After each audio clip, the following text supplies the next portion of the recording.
veio desse livro aqui que eu li, que se chama Chega de Regras.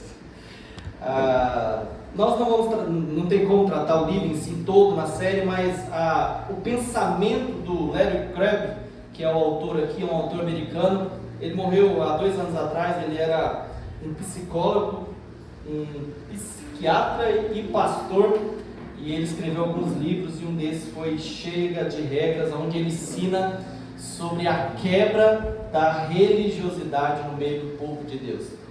E ele escreve um livro muito famoso também, que é O Lugar Mais Seguro da Terra. Já fizemos série de mensagens aqui na igreja, onde ele fala de comunhão. Então, essa é a série Chega de Regras, que nós vamos iniciar. E hoje eu quero falar sobre o tema Prisioneiros das Regras. Vamos repetir comigo? Epa.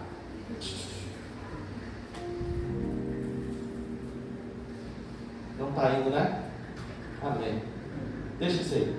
Mas é prisioneiros da regra. Vamos repetir comigo no 3? 1, 2, 3. Prisioneiros das regras. De novo. 1, 2, 3. Prisioneiros das regras. Glória a Deus. Abra sua Bíblia em Mateus 23.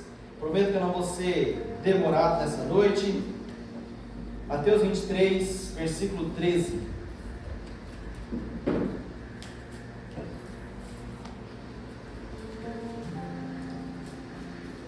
Amém? Mateus 23, 13. Nós vamos ler uma porção grande do texto, do 13 até o 28. Então, vamos lá. Diz assim a palavra de Deus: ai de vocês, mestres da lei e fariseus hipócritas, vocês fecham o reino dos céus diante dos homens, vocês mesmos não entram, nem deixam entrar aqueles que gostariam de fazê-lo. Ai de vocês, mestres da lei e fariseus hipócritas, vocês devoram as casas das viúvas e para disfarçar fazem longas orações. Por isso serão castigados mais severamente. Ai de vocês, mestres da lei e fariseus hipócritas, porque percorrem a terra e mar para fazer um convertido, e quando conseguem, vocês os tornam 2 vezes mais filho do inferno do que vocês. Ai de vocês, guias cegos, pois dizem: se alguém jurar pelo santuário, isto nada significa, mas se alguém jurar pelo ouro do santuário, está obrigado por seu juramento. Cegos insensatos, que é mais importante, o ouro ou o santuário que santifica o ouro? Vocês também dizem: se alguém jurar pelo altar, isso nada significa, mas se alguém jurar pela oferta que está sobre ele, está obrigado por seu julgamento. Cegos, que é mais importante, a oferta ou o altar que santifica a oferta? Portanto, aquele que jura pelo altar, jura por ele e por tudo que está sobre ele. E o que jurar pelo santuário, jura por ele e por aquele que nele habita. Versículo 22. E aquele que jurar pelo céu, juro pelo trono de Deus e por aqueles que nele se assentam. 23. Ai de vocês, mestres da lei e fariseus hipócritas, vocês dão dízimo da hortelã, do lembro e do cominho, mas têm negligenciado os preceitos mais importantes da lei: a justiça, a misericórdia e a fidelidade. Vocês devem praticar essas coisas, sem omitir aquelas. Guias cegos, vocês comam um mosquito e engolem um camelo. Ai de vocês, mestres da lei e fariseus hipócritas, vocês limpam o exterior do copo e do prato, mas por dentro eles estão cheios de ganância e cobiça. Fariseus cego, limpe primeiro o interior do copo e do prato, para que o exterior também fique limpo. Versículo 27. Ai de vocês, mestres da lei e fariseus hipócritas, vocês são como um sepulcro caiados, bonito por fora, mas por dentro estão cheios de ossos e todo tipo de imundície. Assim são vocês: por fora parecem justos ao povo, mas por dentro estão cheios de hipocrisia e de maldade. Feche seus olhos mais um instante. Senhor Jesus, essas foram as palavras pronunciadas por Ti, Pai. Nós não queremos olhar apenas nessa noite para os fariseus, que o Senhor já denunciou aqui, mas queremos olhar para o nosso coração, muitas vezes fariseu igual, muitas vezes ruim igual, e talvez até pior. Queremos olhar para nós, para que nessa noite o Senhor, não só nessa noite, nessa série de mensagens, desconstrua aquilo que não vem do Senhor, aquilo que homens colocaram sobre nós, e construa aquilo que o Senhor quer construir no meio do teu povo. que o teu povo olhe para a sua santidade e se constranja diante dela. Nós te agradecemos. Fale conosco em nome de Jesus. Amém e amém. Quem aqui achou as palavras do Senhor Jesus dura? O Senhor Jesus era repetitivo, né? Eu acho que os fariseus já não aguentavam mais. Pelo amor de Deus. Não, ai de vocês, mestres da lei, fariseus, hipócritas. O Senhor Jesus, ele é muito enfático e duro nas palavras dele. Não é as minhas palavras que estão aqui, é as palavras de Deus. Quem que eram os mestres da lei, esses fariseus da época? Eles, se vivessem nesses tempos nossos, no nosso século, eles eram os homens mais santos que a gente poderia enxergar exteriormente. Eram aqueles homens que estariam talvez nos altares da igreja, aqueles homens que estariam pelas conferências, pregando na internet. Eles eram exteriormente totalmente santos. Eles eram.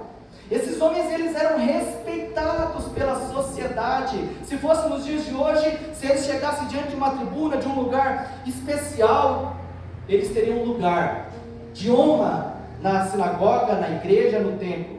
Eles eram admirados, e da mesma forma que eles tinham, eles também eram temidos. As pessoas temiam aqueles mestres da lei. Como assim? O mestre da lei, o fariseu está chegando, eu tenho que parar de fazer o que eu estou fazendo. Eles eram temidos. E pasmem, eram homens que conheciam toda a escritura da época, que era a Torá, que é do Antigo Testamento. Eles sabiam de cor os 39 livros do Antigo Testamento. Esses homens jejuavam 2 vezes por semana. Quem é que jejua 2 vezes por semana?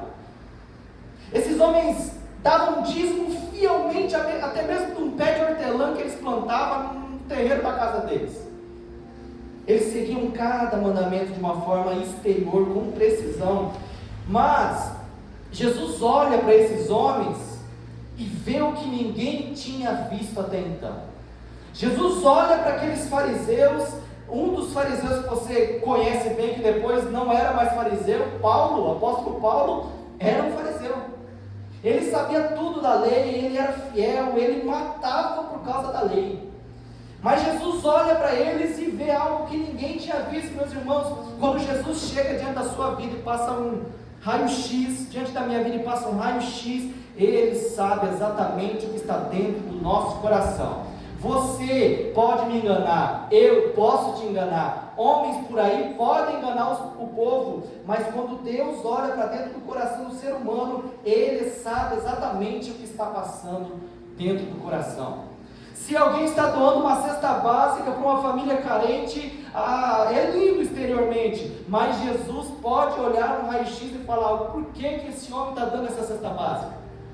Será que ele está dando cesta básica porque ele tem misericórdia daquele povo? Ou ele está tentando se justificar diante de Deus, que ele é bom, de que ele faz o bem, de que ele faz as coisas certas?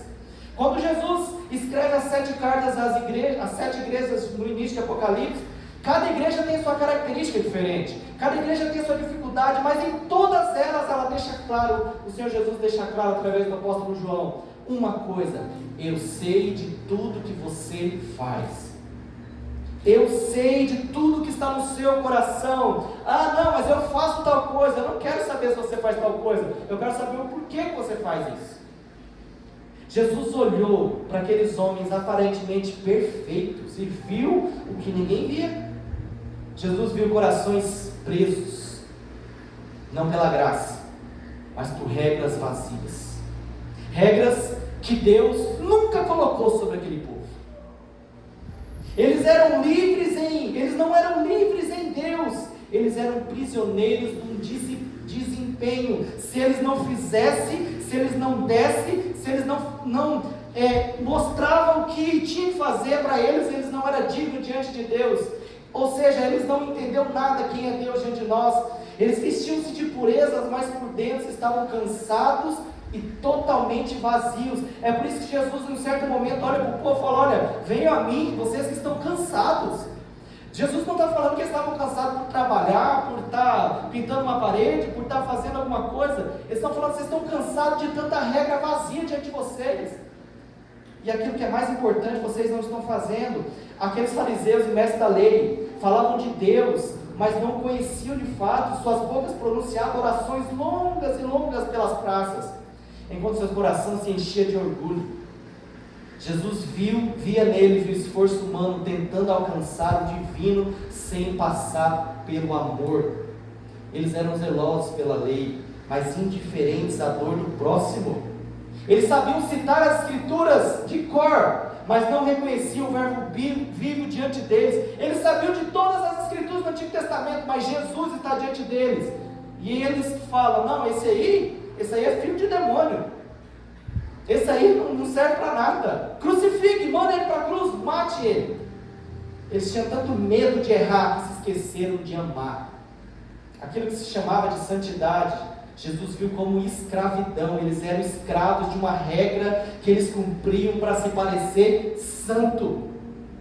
Levavam eles cada vez mais para um buraco. Eles eram prisioneiros das regras, com o coração totalmente distante do Deus vivo. Se você pegar Mateus, Marcos, João e Lucas, você vai ver nos 4 relatos do Evangelho, os maiores embates de Jesus era com quem? Com os fariseus, meus irmãos. Com aqueles que parecia que estava tudo santo. Talvez as pessoas olharam para Jesus batendo nos fariseus e não entendiam porque ele estava batendo, porque Jesus não estava preocupado com o externo, ele estava vendo o interno. Ele estava vendo porque que aqueles homens oravam tanto, eles estavam vendo porque aqueles homens jejuavam 2 vezes na semana, eles estavam vendo porque que aqueles homens dizimavam até mesmo um pezinho de hortelã lá na sua horta. Ele sabia. A religião deles era impecável, mas o coração deles era intocável. Eram homens duros, difíceis de se lidar. E é por isso que Jesus é tão duro com os fariseus. Por que que Jesus não vê?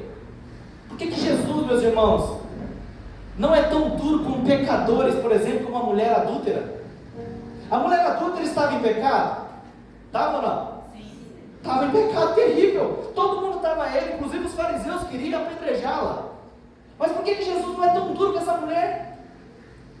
Por que que Jesus não olha e fala: ai de ti, pecadora, adúltera, imunda, sai daqui? Jesus não faz isso com ela. Por que que Jesus não olha para o publicano, por exemplo, como Zaqueu, e fala: ah, de ti, Zaqueu, seu ladrão, você vai para o inferno?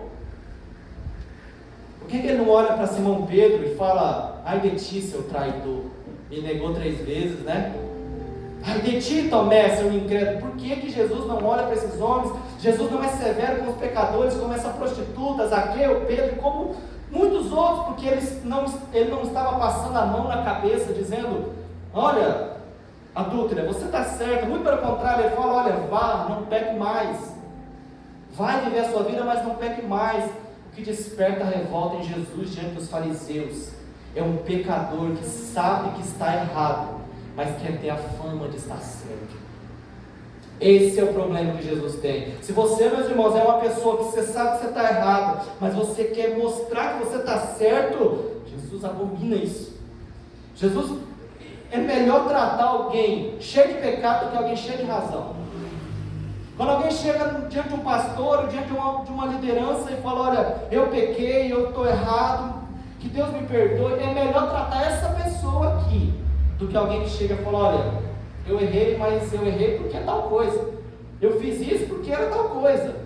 É melhor tratar alguém cheio de pecado do que alguém cheio de razão. Os fariseus eram pessoas cheias de razão, pregavam santidade, mas negociavam com o pecado no secreto. Eles queriam a salvação, mas não queriam a cruz. Queriam um título de cristão, mas rejeitavam o arrependimento que transforma. A Bíblia fala que aqueles homens chegavam na sinagoga e eles queriam lugares de destaque. Então, se chegasse aqui nessa noite, muitos falariam: não, coloque cadeira aqui, sente antes aqui, porque você é muito mais importante de quem está aí embaixo. Era isso que Jesus estava pregando contra essas regras, que aqueles homens colocavam como santidade. São para essas pessoas que Jesus sempre vai dizer: ai de ti, ai de ti. Na versão NVT, fala: que aflição os espera. Ou seja, que aflição te espera? Ai de ti, que você está tentando, você está errado, mas está falando que está certo. Ai de ti, você está mostrando algo que você não é. E quando a gente traz para os nossos dias, meus irmãos, nós vivemos o mesmo dilema, talvez pior do que nessa época. A gente vive o mesmo dilema, só que com outra aparência, outra roupagem, outro jeito de ser. Nós não vestimos mais túnicas, mas nós carregamos muitas vezes máscaras religiosas, digitais. Nós publicamos versículos, mas nós não conseguimos dar um oi para o nosso vizinho que está do lado. Nós vamos colocar o lixo lá. Não dá oi para mim, não dá bom dia, também não vou dar. Nós falamos de perdão, mas cancelamos as pessoas só com um clique aí no celular, no Instagram da vida. Nós postamos às vezes foto no altar, mas esquecemos do secreto com Deus. Temos seguidores, mas nós temos poucos discípulos de Cristo. Corremos atrás de curtidas, mas fugimos da correção. Queremos ouvir aquele coach que está falando coisas maravilhosas às 4:30 da manhã para mim, mas não quer ouvir um pastor que fala: se você não fizer isso, você está indo para um lugar ruim. A gente quer ouvir pessoas que falam só aquilo que a gente quer ouvir, e vamos criando deuses para nós mesmos. Não, vou ouvir aquele fulano de tal, vou ouvir aquele pastor senhorzinho que está lá no interior, não sei o que. Não, eu vou ouvir quem está na internet. Corremos atrás de curtida, mas nós fugimos dessas correções. Queremos às vezes parecer espirituais, quando na verdade estamos secos por dentro. Trocamos o quebrantamento pela performance, e por fim nós corremos o risco de seguir o mesmo caminho dos fariseus, limpos por fora, mas podres por dentro. Ele é muito duro nas palavras dele. Ele fala: vocês estão parecendo um sepulcro caiado. O que ele está falando? Vocês estão parecendo um túmulo de um cemitério. Vocês estão lindos por fora. Já foi no cemitério que por fora é a coisa mais linda? Tem retrato, tem tudo maravilhoso, cerâmica, porcelanato, mas por dentro tem osso, fede e tem morte lá dentro. É isso que ele compara pessoas que se tornam fariseu. Jesus não condenou as regras em si. Perceba, Jesus não condenou as regras em si, mas o coração vazio delas. A motivação do coração de fazer o que faziam. Irmãos, pare e pense: por que você vem à igreja? Por que você decidiu ser membro dessa comunidade? Por que você participa de um grupo? Por que você ora? Por que você lê a Bíblia? Para quê? Para que você vê uma pregação no YouTube? Tudo vai depender da motivação do seu coração. Tudo vai depender. Pastor, você viu fulano? Fulano está lá em tal lugar, aquele evento lá que é de Satanás. Mas a gente pode se assemelhar a eles que estão lá, se a gente estiver dentro da igreja com a motivação errada, se a gente ler a palavra com a motivação errada. Não, eu estou lendo a palavra porque amanhã eu creio que eu vou acordar mais santo e Deus vai me amar mais por isso. Deus não vai te amar mais nem menos porque você lê ou não lê. Você já vai entender isso. Você já vai entender isso. Porque muitos olham para isso e falam: então eu não preciso fazer mais nada. Calma. Pare e pense: por que você vem à igreja?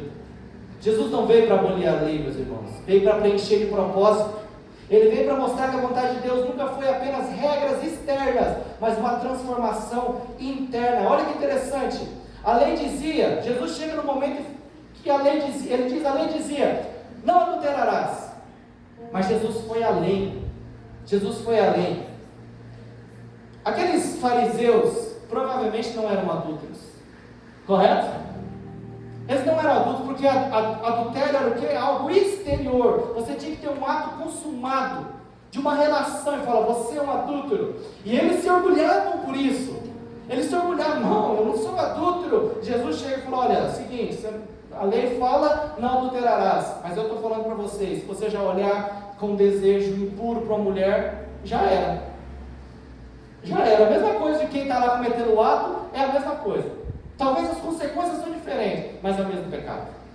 A lei diz: não matarás, mas Jesus revelou o sentido profundo. Olha, se você irá contra o seu irmão, já matou ele. A lei dizia olho por olho, dente por dente, mas Jesus ensinou a perdoar. Falou: olha, quando der um na face, não sai no braço não, dá outra face.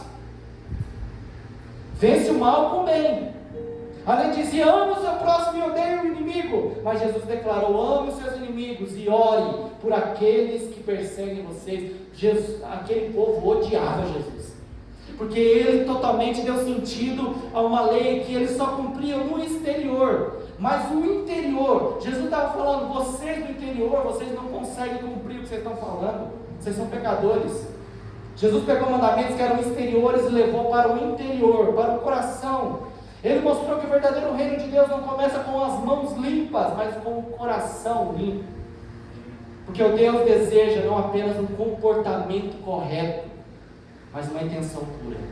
Deus não deseja apenas que você venha lindo para a igreja, mas que você venha com a intenção correta no seu coração. Não, eu vou para a igreja porque hoje eu vou fazer tal coisa. Hoje Cristo vai fazer alguma coisa. E amém, Cristo faz pela graça. Mas se a sua intenção estiver errada, meus irmãos, nada adianta. A obediência que agrada o Pai não vem do medo, mas do amor. Por muitos e muitos anos, homens com medo de perder pessoas, colocaram regras sobre elas. E as pessoas tinham medo de fazer isso. Não, se eu não der, vão destruir minha casa, vão acabar com a minha vida se eu não fizer. Homens criaram regras, mas Deus nunca criou regras. E ainda as regras que Deus colocou, homens pegaram as regras e deturparam totalmente. Olha o que ele fala em Mateus 15:8. Este povo me honra com os lábios. Tem como você honrar com os lábios, mas o seu coração está longe de mim. Irmãos, a gente tem que cuidar para não chegar no momento que as regras nos faz escravos dela. A religião focada em regras transforma os filhos em servos e servos em escravos dependentes totalmente de regras. Ele disse, se eu fizer tudo certo, Deus vai me abençoar. Quem aqui já pensou isso? Eu já. Se eu fizer tudo certo, Deus vai me abençoar. Não, sim. Se eu fizer isso, se eu cumprir essas regras, aquilo, sim, agora Deus vai me abençoar. Ela disse, se eu der o meu dízimo certinho, Deus é obrigado a me abençoar. Ela disse, se eu não faltar em nenhum culto, poxa, Deus vai me amar tanto no final do ano. Às vezes a gente confunde Deus com o Papai Noel. É o Papai Noel que dá o que você quer lá no final. Ela disse, se eu orar mais do que os outros, Deus vai me ouvir primeiro. Ah, se eu jejuar bastante, Deus vai me dever o milagre. Se eu não pecar hoje, posso andar de cabeça erguida diante de Deus. Poxa, hoje eu não pequei, então Deus me ama mais nesse dia.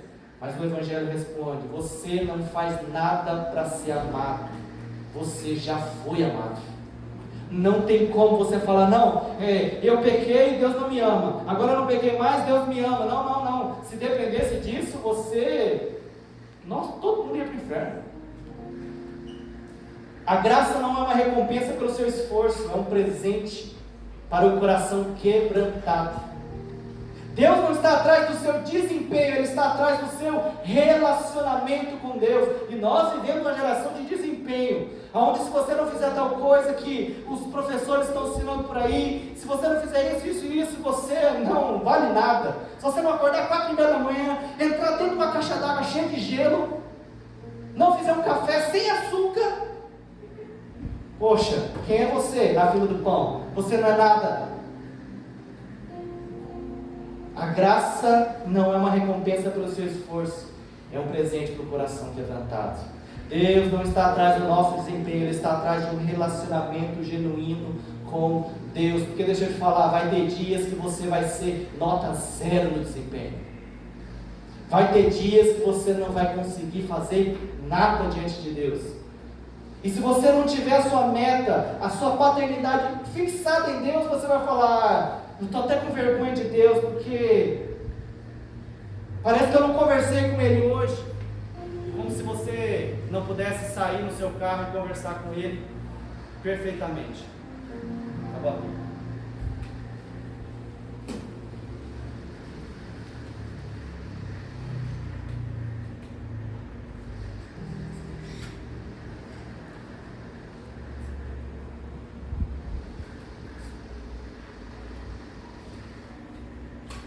Não é o quanto você faz que move o coração de Deus, irmãos, é o quanto você se entrega. O Pai não está contando quantos cultos você foi. Olha, você faltou aquele tal culto, mas quantas vezes você deixou ser moldado por Ele. Você pode não faltar nenhum culto no ano, mas também nenhum culto sem ser moldado. Não adianta nada, você está cumprindo uma obrigação. Cristo não quer que você viva provando que é digno de bênção, porque deixa eu te falar, nós não somos dignos de bênção. Não tem o seu salário que cai no final do mês? No início do mês ali, sei lá, depende de quanto você recebe? Não tem? Você não merece aquilo lá não.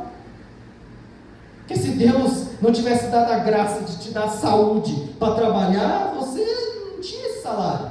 É Deus, é tudo de Deus. Ele quer que você viva a partir daquilo que você já recebeu. Como alguém que já foi aceito diante de Deus, amado, liberto das garras do pecado e da morte. O Evangelho de Deus começa de dentro para fora. Mateus 23, 26 fala: fariseus cegos, vocês são hipócritas. Vocês primeiro limpam o interior do copo e do prato, mas o exterior também. Ele fala: fariseus cegos, limpe primeiro o interior do copo. Primeiro limpe o interior e do prato, para que o exterior também fique limpo. Deus sempre vai trabalhar em você de dentro para fora. De dentro para fora. Alguém que tinha um vício muito grande, que parou com aquele vício, não foi exterior. Deus agiu de dentro para fora. Deus agiu de dentro para fora. Olha o que Ezequiel 36, 26, 27 diz.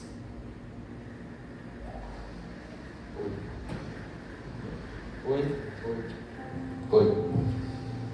Ezequiel 36, 26. Darei a vocês um coração novo e porei um espírito novo em vocês. Tirarei de vocês o coração de pedra e darei um coração de carne. Porei o meu espírito em vocês e os levarei a agirem segundo os meus decretos e a obedecerem fielmente as minhas leis. E para finalizar, meus irmãos, existe uma diferença entre a religiosidade e o Evangelho. A religiosidade você sempre vai fazer por obrigação. O Evangelho você faz por amor. A religiosidade busca o favor de Deus incansavelmente. Eu quero o favor de Deus. O Evangelho responde ao favor já recebido na cruz. A religiosidade serve para você ser aceito. Não, eu faço alguma coisa para ser aceito. O Evangelho serve. A pessoa serve porque ela já foi aceita. A religiosidade obedece com medo do castigo do inferno. O Evangelho obedece pela gratidão da graça de Deus sobre a nossa vida. A religiosidade obedece por medo coloca o foco no que o homem faz. O Evangelho coloca o foco no que Cristo fez. Religiosidade mede a fé pelo desempenho. Se eu li 10 capítulos e meu irmão leu 5, eu tenho mais fé do que ele. Mas o Evangelho mede a fé pela dependência de Deus. A religiosidade se apoia nas regras e tradições vazias, mas o Evangelho se apoia na relação e no Espírito. Fala de Deus, mas não conhece de perto. Anda com Deus. Aquele que vive pela religiosidade fala de Deus, mas não conhece de perto. O Evangelho anda com Deus e vive a sua presença. A religiosidade gera cansaço, culpa, porque se você está tentando suprir um Deus que nunca você vai conseguir, por isso você está cansado, por isso que eu estou cansado. Mas o Evangelho gera descanso e paz.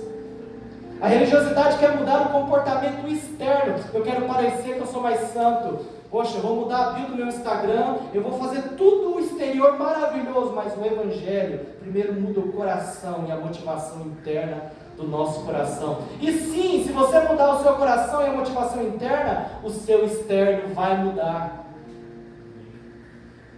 A religiosidade enxerga Deus como um juiz tão distante, aquele senhorzinho que está com um cajado lá no céu, barba branca, cabelo branco, que está esperando você pecar para ele jogar uma bomba na sua cabeça. Foi isso que você e eu aprendemos por aí. Mas o Evangelho conhece Deus como um Pai amoroso.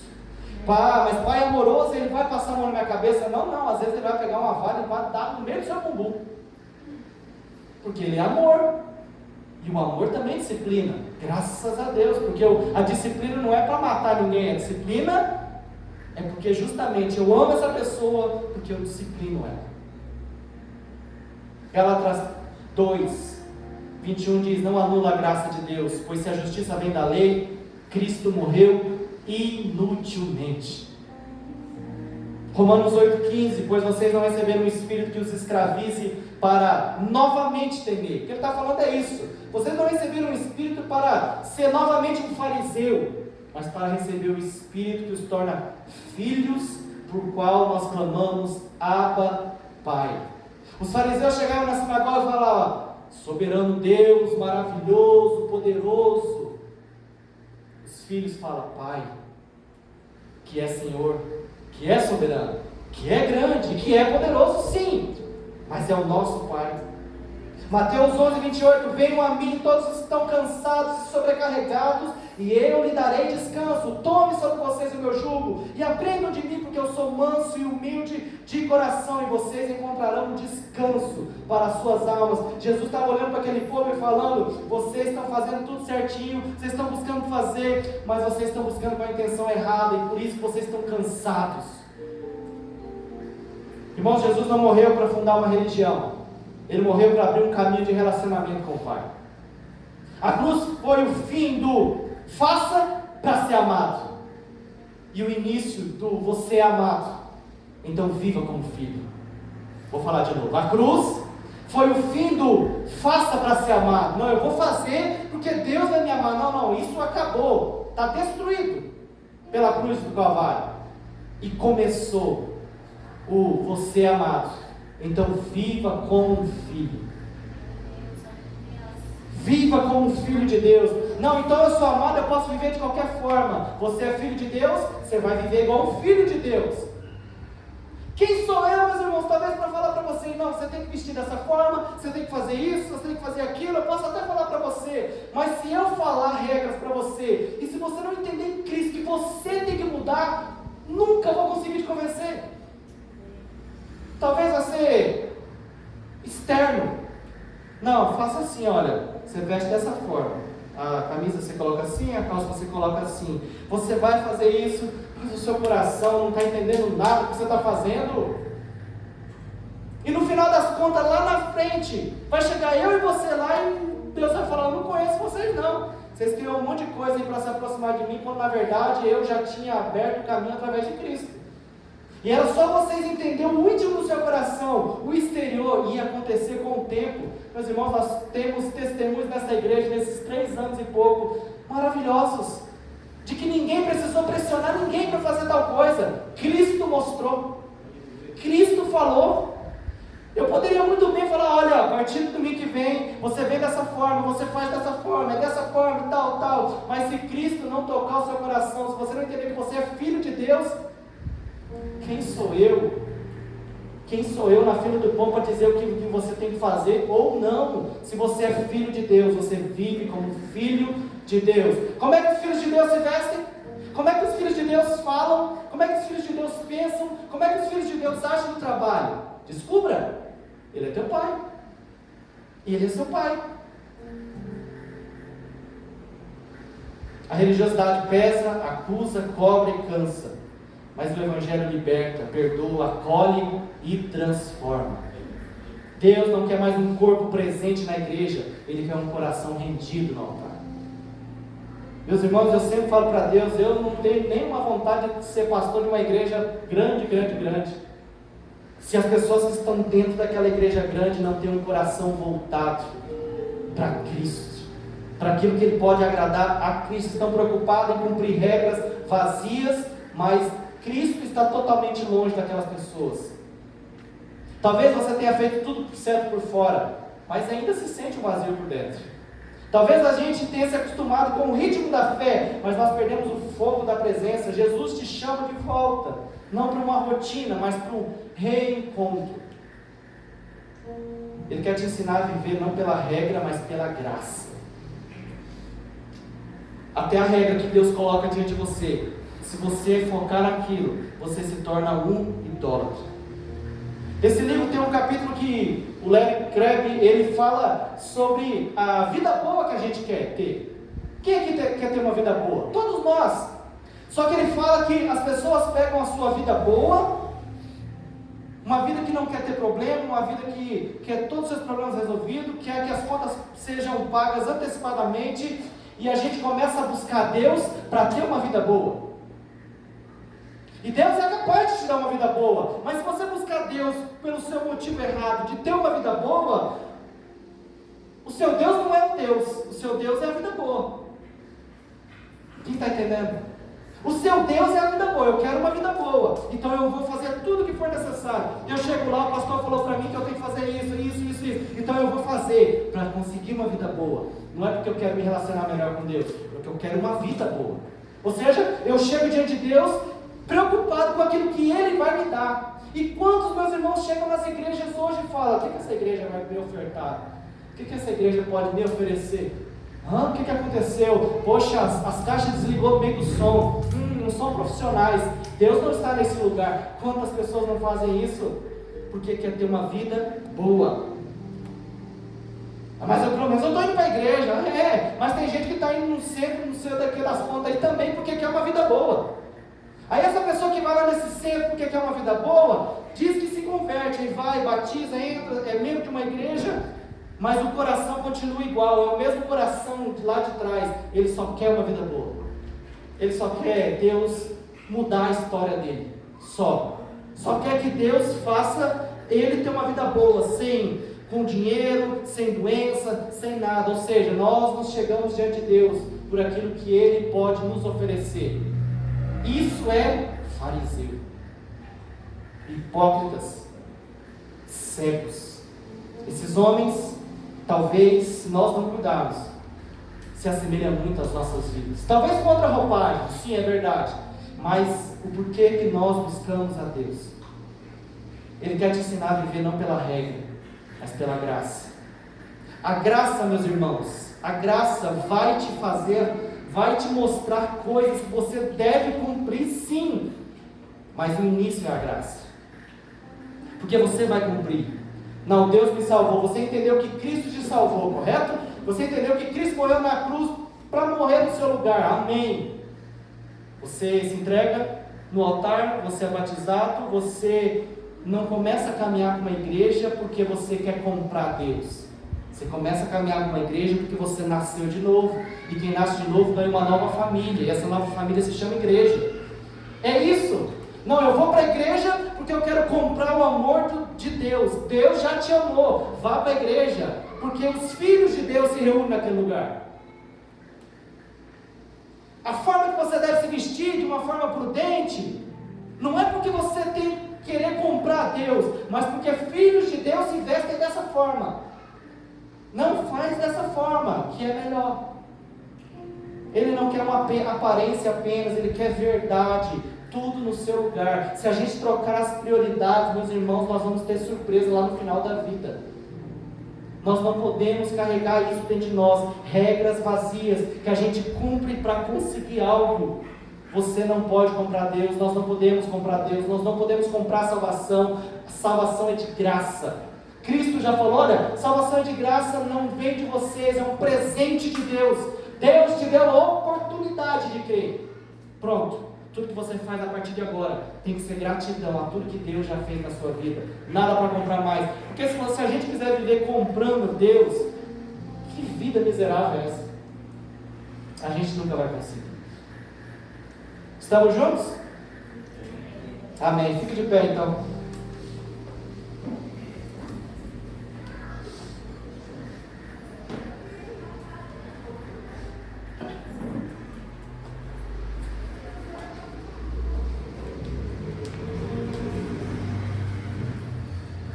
Quando nós falamos de regras, chega de regras, meus irmãos, a gente não está falando que a vida é uma libertinagem.